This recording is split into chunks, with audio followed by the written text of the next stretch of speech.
Confusion آپ کو پتا ہے بہت بڑی مرض ہے، بڑے عرصے سے یہ مرض چل رہی ہے. پہلے اعظم سعودی صاحب کو نکالا جاتا ہے، پھر ان کو واپس اسی کنفیوژن کی وجہ سے واپس وزارت دے دی جاتی ہے. اسی طرح عامر کیانی صاحب کو نکالا گیا، کوئی ہیرا پھیری کے اوپر تنقید ہوئی، ان کو واپس لے آئے. کنفیوژن ہے. اسی کنفیوژن کا شکار جو ہمارے لاڈلا صاحب ہیں، اس کی وجہ سے بیچارے اپنے دوستوں کو بھی کنفیوز کر رکھا ہے. علیم خان صاحب کو 2 سال کنفیوژن میں رکھا. He loves me, he loves me not. اور آخر میں 2 سال کے بعد جب ساری آس امید علیم صاحب چھوڑ چکے تھے تو علیم بھائی کو حلف اٹھانے کے لیے بلا لیا گیا. جہانگیر ترین صاحب وہ سمجھ رہے تھے کہ انہوں نے عمران صاحب کو کنفیوز رکھا ہوا ہے، ان کی کنفیوژن بھی دور ہو گئی. ان کو بھی پتہ چل گیا ہوگا کہ ان کو ہٹانا ہے، ان کو ہٹانا ہے، ان کو ہٹانا ہے. بھابھی راستے میں آ رہی ہے، جی ریحام خان کو ہٹائیں. نعیم الحق اپوزیشن ہے، ان کو ہٹائیں. شیرین مزاری اپوزیشن ہے، ان کو ہٹائیں. ان کو ایسے کنفیوز رکھا وزیر اعظم صاحب نے کہ گھما کے رکھ دیا.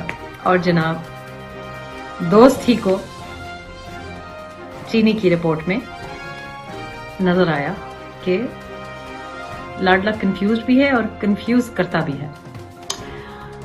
اب اس کنفیوژن کا حل اور اس کا منطقی انجام کیا ہوگا یہ تو اللہ ہی بہتر جانتا ہے. لیکن ویکسین کی سخت ضرورت ہے، میڈیکیشن کی سخت ضرورت ہے.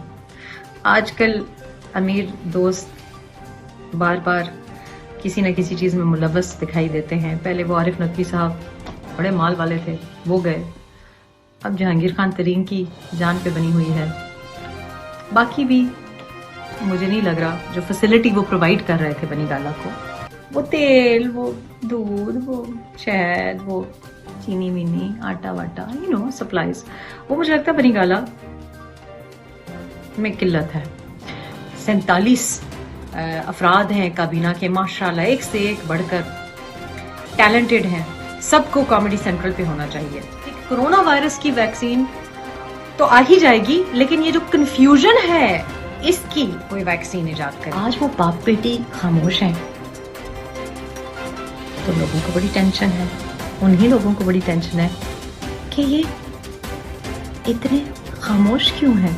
پوری دنیا کرونا وائرس سے لڑنے کے لیے، مقابلہ کرنے کے لیے ویکسین ڈیولپ کرنے میں لگی ہوئی ہے.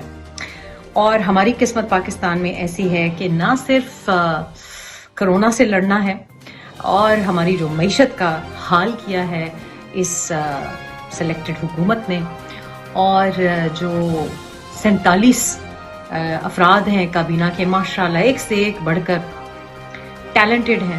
سب کو کامیڈی سینٹرل پہ ہونا چاہیے. ہمیں ایک اور ویکسین کی بھی ضرورت ہے. اوپر سے ٹرمپ وہ کہہ رہے ہیں WHO کی فنڈنگ ہم بند کر دیں گے.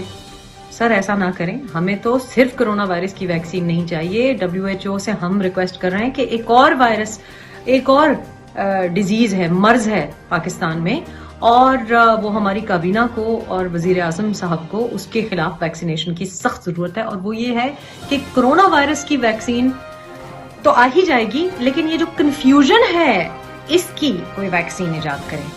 کنفیوژن جو ہمارے لاڈلے وزیر اعظم صاحب کو ہے اتنی زیادہ ہے کہ کل تک تو لاک ڈاؤن پہ رضامند نہیں ہو رہے تھے. خیر اس سے پہلے تو یہ مان ہی نہیں رہے تھے کہ کرونا وائرس مسلمانوں کو اٹیک کرے گی. وہ تو یہ کہہ رہے تھے کہ فلو ہے، 2-3 دن بیمار ہوں گے، پھر ٹھیک ہو جائیں گے. پھر تھوڑا سا لچک آئی تو کہا کہ جی صرف بوڑھوں کو ہو رہا ہے. اس کے بعد پھر کہا کہ جی میں معیشت کے لیے بڑا سخت پریشان ہوں، اس لیے لاک ڈاؤن نہیں کر رہا. صرف جب اپوزیشن میں ہوتے ہیں تب لاک ڈاؤن کرنا چاہتے ہیں.